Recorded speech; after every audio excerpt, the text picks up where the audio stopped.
The movie begins with an ex-military man named Chris. Chris decided to retire after 8 years serving in the army military. On the way to his hometown, Chris was shocked to see that many conditions had changed. Like teenagers who are used to dealing drugs. After a while, Chris arrived at a factory owned by his friend Jay. But the factory closed 3 years ago. A moment later, a sheriff named Watkins, who was Chris's neighbor, gave him a lift to his house. You're Chris Vaughn? Give you a ride up to your folks. No, I'm fine, thank you. Upon arrival home, Chris was greeted by his older sister, Michelle, who is also the sheriff of the city. Followed by Chris's mother and father, who also welcomed his arrival. While they were having dinner, Michelle introduced her son Pete to Chris. Pete looked indifferent because he didn't really care about his uncle's arrival. And now I'm camping. I said you could sleep on the couch. I'm gonna bother you with our problems when your father got laid off. I'm out of here, Mom. Hey, be back by 10. The next morning, Chris's childhood friend Ray arrives. Ray, who happens to be an ex-convict, begins to talk about the state of the city, which is not what it used to be. After a while of storytelling with Chris, Ray asked him to go to the field to meet other friends. Not long after, Jay, who owned the previous factory, arrived. Jay said that he now has a casino business. Then Jay's gang arrives and invites Chris's gang to play American football. Jay and Chris's gang match begins.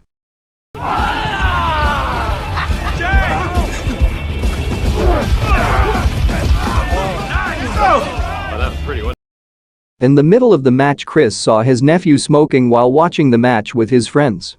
Initially, the match ran normally. Until the deciding round, Jay told Smith to tackle Chris. After orders from Jay, Smith immediately attacked Chris, which made Jay's team win. After the game was over, Jay invited Chris and his friends to go to his casino as a form of celebration for Chris's arrival. After Jay left, Pete arrived, and Chris reminded his nephew to stop smoking. But Pete didn't care. Hey, Sarge. Time I won't see you in the bleachers smoking weed. Welcome home, buddy. In the evening, Chris and his friends arrived at Jay's casino. Then they were invited to the VIP room by Ray. Ray provides a friend's price for Chris and his friends to enjoy the casino. But Chris refused and preferred to watch a concert rather than gamble. Then Chris entered a room. There, Chris was presented with a woman who turned out to be Chris's friend, Deanie. Meanwhile, Deanie, who knew Chris was watching, immediately ended the show.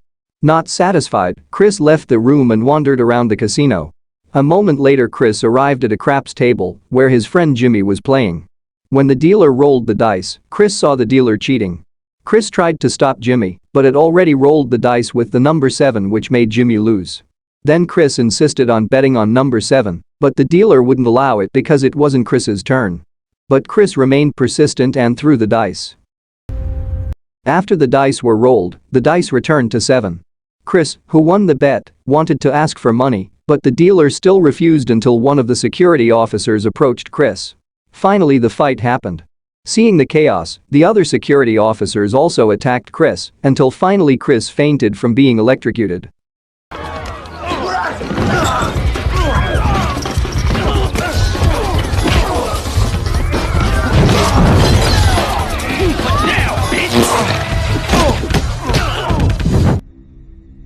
Chris is then taken to a warehouse by gangsters who work for Jay. This gang is led by Smith. Here, Smith really wants to finish him off. But because Chris knew Jay, Smith finally chose to torture him using a knife. Chris was then thrown into the middle of the road and rescued by a truck driver who happened to be passing by. The next day, Chris's family went to the hospital feeling worried and afraid. Luckily, Chris was saved by doctors. Apart from his family, there was also Watkins, who was assigned to investigate this case. Michelle also warned Watkins to investigate it seriously. On the other hand, Ray also came to visit Chris while bringing flowers he stole from the patient next door.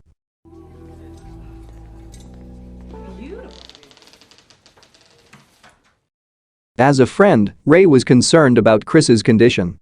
He also said that this city had changed completely since Chris left. The area is controlled by the mafia and gangsters. Therefore, Chris must begin to understand and be patient. After 2 weeks in the hospital, Chris finally went home. During the recovery period, he was well cared for by his family. He also became better acquainted with Pot A. Apart from family, Chris is also accompanied by Ray almost every day. And when he recovered, Chris returned to exercising to train his large muscles. Did you see the hole? I'll watch TV. Oh, that's cool. Right. No, I'm good, Dad. Thanks. Long story short, Chris is now fully recovered. One day Chris and his father went for a ride in his favorite car. Then Chris bought a supply of wood for home needs. Then when Chris was moving the wood, he was visited by Jay. This mobster intends to thank Chris for exposing the cunning dealer. Apart from that, he also apologized for the actions of Smith and his men. Jay said that they had been reprimanded. No, wait a second, wait. And then, I'm sorry. As compensation, Jay wants to recruit Chris as head of security at the casino.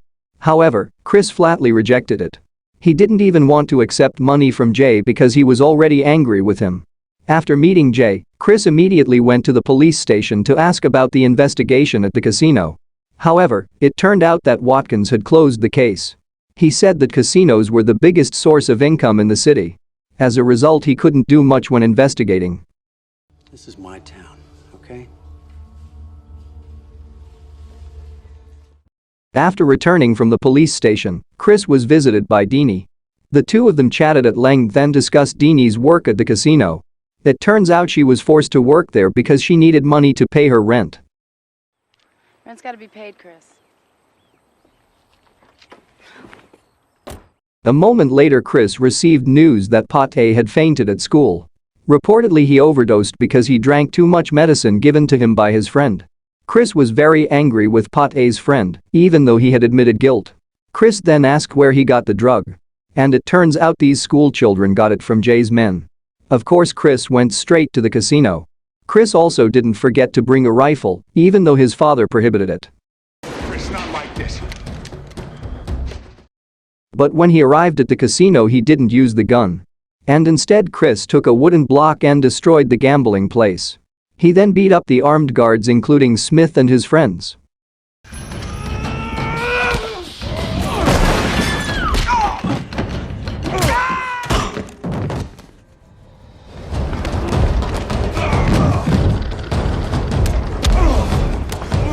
The fight ended when Chris managed to defeat Smith.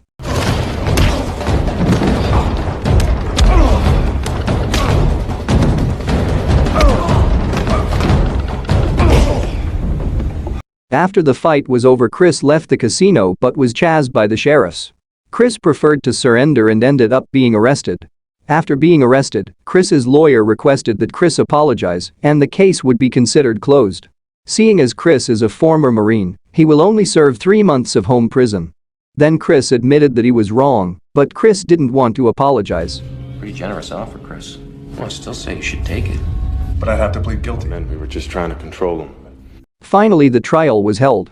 All the witnesses corner Chris because they are all casino employees, plus Chris's lawyer has been bribed by Jay. Chris finally fired his lawyer and presented himself as a witness. The judge granted Chris's wish, and he began to tell his story as a witness. Chris began to tell the council that the city had changed greatly. The sheriffs turn a blind eye to the drug trafficking that is happening everywhere. In addition, Chris shows his injuries when being tortured by Jay's men. Chris explains that attempted murder can still go unpunished in the middle of the city. If Chris is cleared of the case, he promises to run for sheriff in the next election, to change the town to what it was before. Trying to introduce prior events, Your Honor. I don't deny anything that was said here today. They wouldn't have stood around while drugs were being sold to kids. That this Objection! never traded the mill for a crooked casino. Mr. Vaughn, take your seat. After hearing Chris's statement, the prosecutor thought for a moment and decided that Chris was not guilty and has the right to participate in the election of the next chief sheriff. Not guilty. We find the defendant, Chris Vaughn.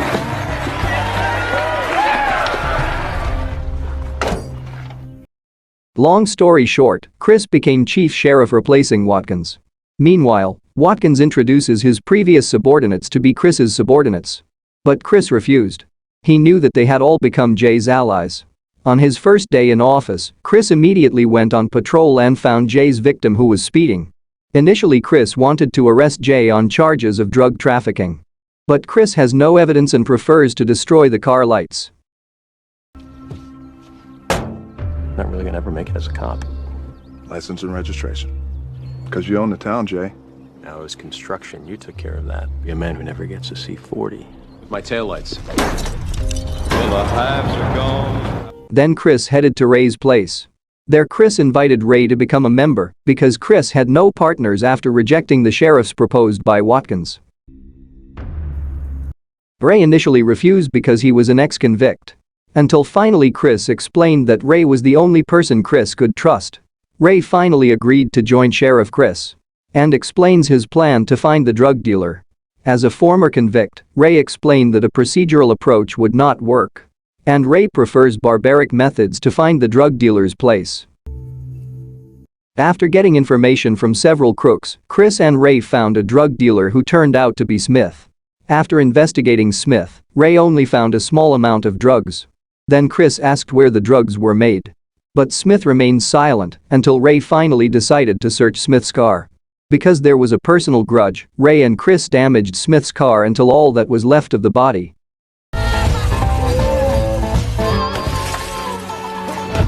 Candle's pretty good.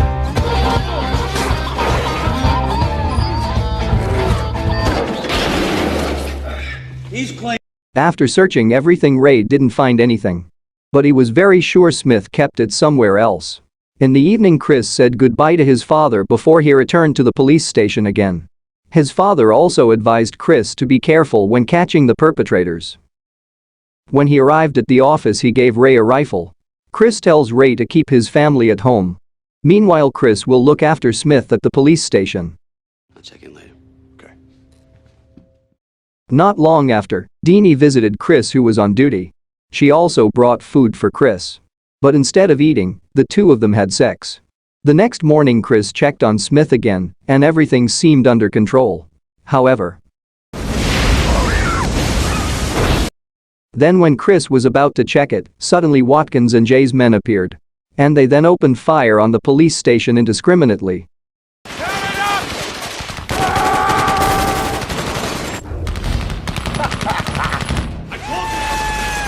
Take this.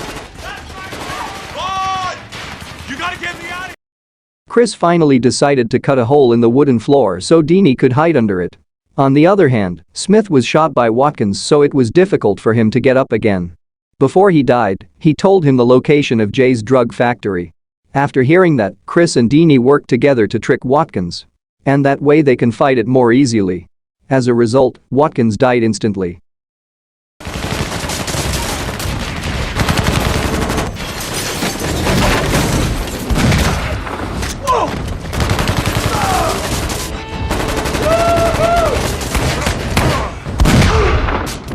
At the same time, Pete is taken hostage by Jay's men who infiltrate Chris's house. Luckily, Ray acted swiftly. He immediately beat Jay's men until they fainted.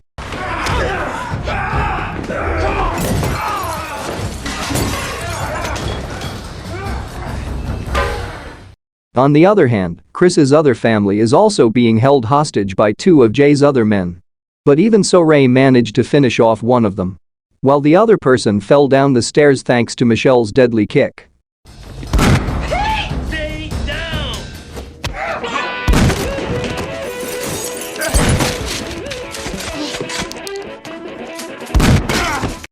Then Jay's men were immediately attacked by Ray, who was also preparing downstairs. Thanks to Ray's persistence, they were finally battered and helpless.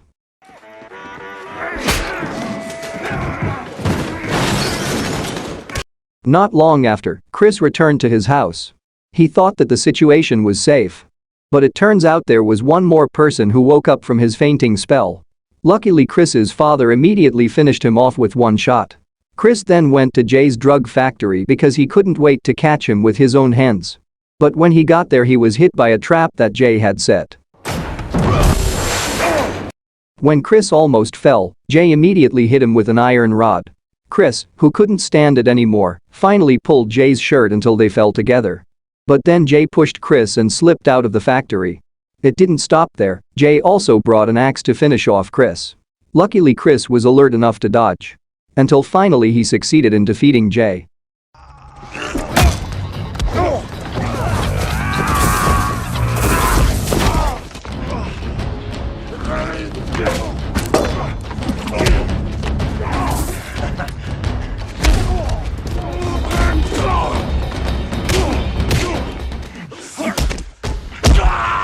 At the end of the movie, Chris and Ray decide to close Jay's casino and return the city to the way it was before gambling and drugs. And the movie is over. Thank you for watching. Look forward to the next video.